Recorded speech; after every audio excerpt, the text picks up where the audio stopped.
Pride and Prejudice by Jane Austen. Chapter 32. Elizabeth was sitting by herself the next morning and writing to Jane while Mrs. Collins and Maria were gone on business into the village, when she was startled by a ring at the door, the certain signal of a visitor.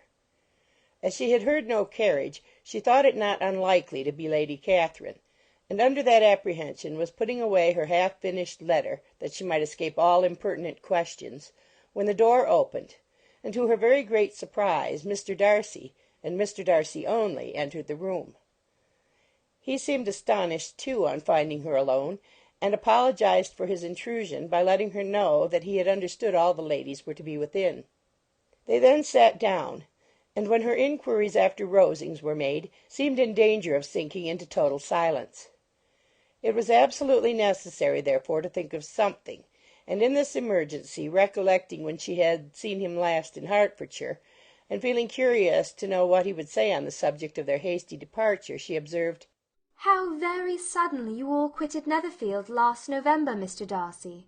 It must have been a most agreeable surprise to Mr. Bingley to see you all after him so soon, for, if I recollect right, he went but the day before. He and his sisters were well, I hope, when you left London?" "Perfectly so, thank you." She found that she was to receive no other answer, and after a short pause added, "I think I have understood that Mr. Bingley has not much idea of ever returning to Netherfield again." "I have never heard him say so. But it is probable that he may spend very little of his time there in the future. He has many friends, and is at a time of life when friends and engagements are continually increasing." "If he means to be but little at Netherfield, it would be better for the neighbourhood that he should give up the place entirely, for then we might possibly get a settled family there. But perhaps Mr. Bingley did not take the house so much for the convenience of the neighbourhood as for his own, and we must expect him to keep it or quit it on the same principle." "I should not be surprised," said Darcy, "if he were to give it up as soon as any eligible purchase offers." Elizabeth made no answer. She was afraid of talking longer of his friend, and having nothing else to say, was now determined to leave the trouble of finding a subject to him. He took the hint, and soon began with, "This seems a very comfortable house. Lady Catherine, I believe, did a great deal to it when Mr. Collins first came to Hunsford." "I believe she did, and I am sure she could not have bestowed her kindness on a more grateful object." "Mr. Collins appears to be very fortunate in his choice of a wife." "Yes, indeed. His friends may well rejoice in his having met with one of the very few sensible women who would have accepted him, or have made him happy if they had. My friend has an excellent understanding, though I am not certain that I consider her marrying Mr. Collins as the wisest thing she ever did. She seems perfectly happy, however, and in a prudential light it is certainly a very good match for her." "It must be very agreeable for her to be settled within so easy a distance of her own family and friends." "An easy distance, do you call it? It is nearly 50 miles. "And what is 50 miles of good road? Little more than half a day's journey. Yes, I call it a very easy distance." "I should never have considered the distance as one of the advantages of the match," cried Elizabeth. "I should never have said Mrs. Collins was settled near her family." "It is a proof of your own attachment to Hertfordshire. Anything beyond the very neighbourhood of Longbourn, I suppose, would appear far." As he spoke there was a sort of smile which Elizabeth fancied she understood.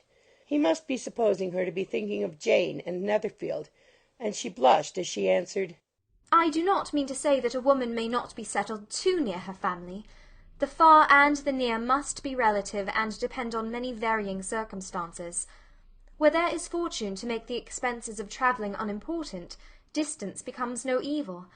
But that is not the case here. Mr. and Mrs. Collins have a comfortable income, but not such a one as will allow of frequent journeys, and I am persuaded my friend would not call herself near her family under less than half the present distance." Mr. Darcy drew his chair a little towards her and said, "You cannot have a right to such very strong local attachment. You cannot have been always at Longbourn." Elizabeth looked surprised. The gentleman experienced some change of feeling. He drew back his chair, took a newspaper from the table, and glancing over it, said, in a colder voice, "Are you pleased with Kent?" A short dialogue on the subject of the country ensued, on either side calm and concise, and soon put an end to by the entrance of Charlotte and her sister, just returned from her walk. The tete-a-tete surprised them. Mr. Darcy related the mistake which had occasioned his intruding on Miss Bennet, and after sitting a few minutes longer without saying much to anybody, went away. "What can be the meaning of this?" said Charlotte as soon as he was gone. "My dear Eliza, he must be in love with you, or he would never have called us in this familiar way." But when Elizabeth told of his silence, it did not seem very likely, even to Charlotte's wishes, to be the case; and after various conjectures, they could at last only suppose his visit to proceed from the difficulty of finding anything to do, which was the more probable from the time of year. All field sports were over. Within doors there was Lady Catherine, books, and a billiard table, but gentlemen cannot always be within doors; and in the nearness of the parsonage, or the pleasantness of the walk to it, or of the people who lived in it, the two cousins found a temptation from this period of walking thither almost every day. They called at various times of the morning, sometimes separately, sometimes together, and now and then accompanied by their aunt. It was plain to them all that Colonel Fitzwilliam came because he had pleasure in their society, a persuasion which of course recommended him still more; and Elizabeth was reminded by her own satisfaction in being with him, as well as by his evident admiration of her, of her former favourite, George Wickham; and though, in comparing them, she saw there was less captivating softness in Colonel Fitzwilliam's manners, she believed he might have the best informed mind.